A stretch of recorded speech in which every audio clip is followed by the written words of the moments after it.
If I started to learn drawing in 2026, here are the 3 things I would do. Starting with, here's what I won't do. To learn the fundamentals of drawing.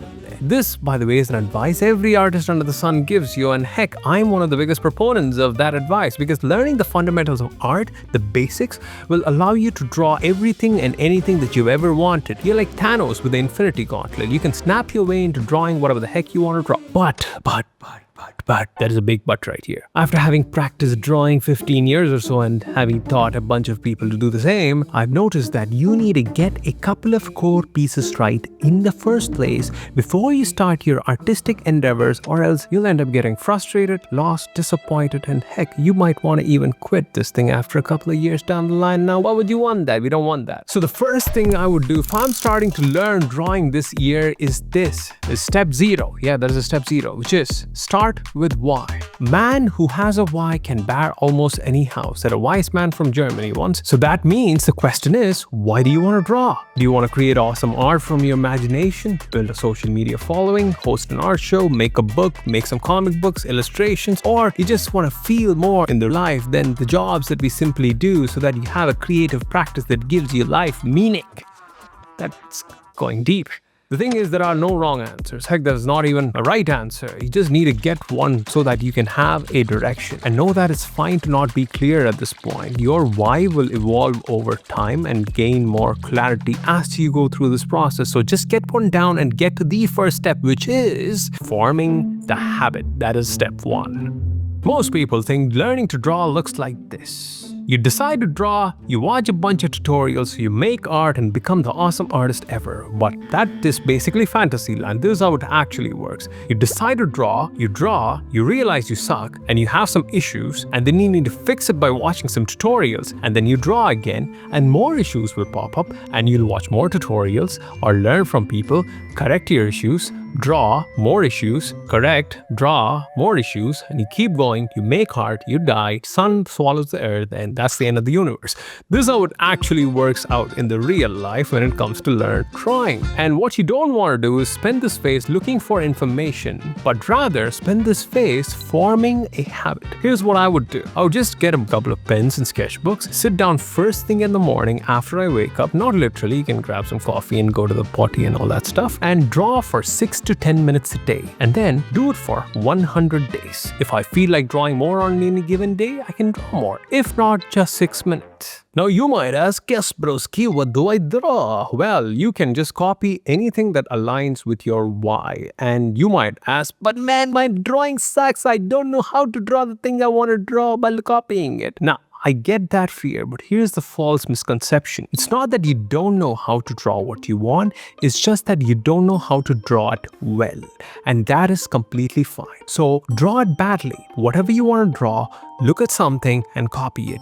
If your drawing is supposed to look like this in your head and it actually looks like this, it is totally fine. Your goal for the next 100 days is to make the world's worst art. In fact, you're in the competition with yourself to get your bad drawings into the museum of the world's baddest drawings. This will actually allow yourself to free yourself up and make art and show up and learn to enjoy the process of making art despite the outcome, which is what we're learning here, and also forming a habit. And the other thing that we are also doing at this phase is actually getting our first 30 to 100 drawings in as fast as possible.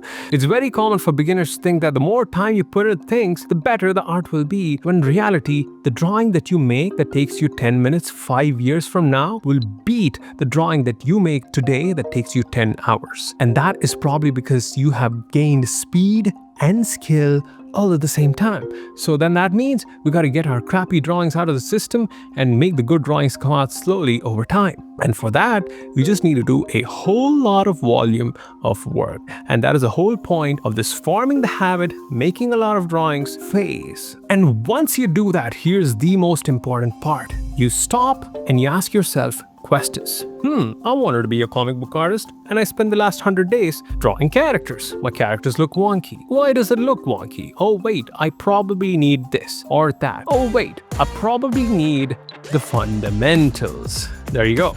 Now this is the step where you learn the fundamentals of drawing. Well, what are those? You can pretty much draw anything and everything you ever wanted with just 4 technical fundamentals of drawing, as I like to call them. They are A. Lines and shapes, B. Forms and perspective, C. Gesture and flow, and D. Light, shadows and colors. Combination of all these 4 fundamentals is what makes a drawing looks like a drawing. Now the thing is, practicing these fundamentals looks very fun, but they're actually, honestly, very boring. Trust me, I work with a lot of people who likes to do the fundamentals, but they hate doing it because it's boring as heck. And solutions that I have come to find as I've sort of went through the process is that A, you make the fundamentals fun by actually turning each and every single one of these things into a fun little practice drawing. For example, if you're doing lines and shapes, just don't do lines and shapes. You do lines and shapes combined with patterns mixed with ancient Mayan and Aztec and Indian architectural things to make it a fun process. If you're practicing forms, don't just practice forms, turn them into fun little cutesy characters where they interact with each other, so that you're not only practicing forms, you're also practicing characters, where you flex your creative muscles and show yourself how awesome you are.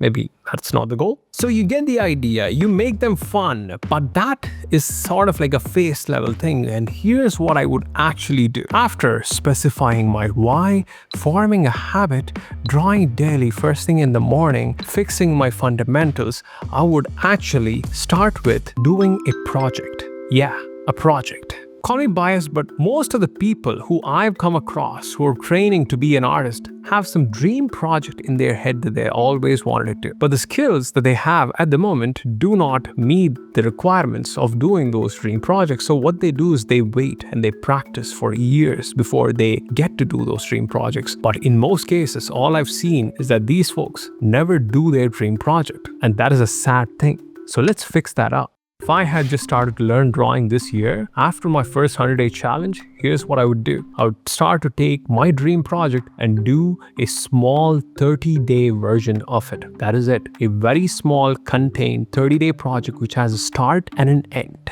And the thing is, I will know at this phase that I am not ready, quote unquote, enough to do this project. But that is fine. I'm going to do the smallest minimum viable version of my dream project and get it done by the end of this 30-day period. And in doing so, I'm actually practicing the most important skill an artist needs, which is to start and finish projects. This, by the way, is one of the hardest and toughest skills that I'm still practicing to this day after like 15 freaking years of drawing, and it's hard as heck, man. Trust me, it's not gonna get easy, but you need to keep doing it. And over time, you'll get better at just pissing your pants.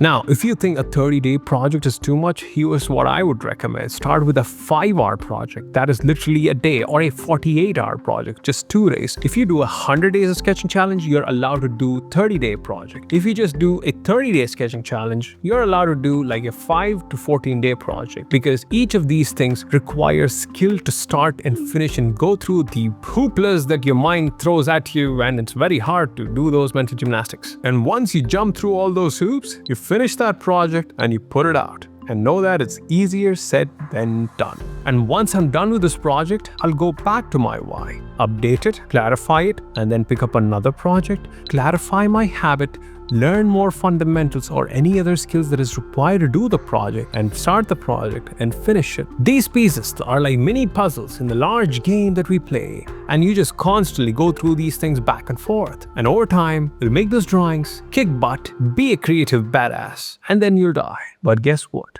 Your art will live on forever.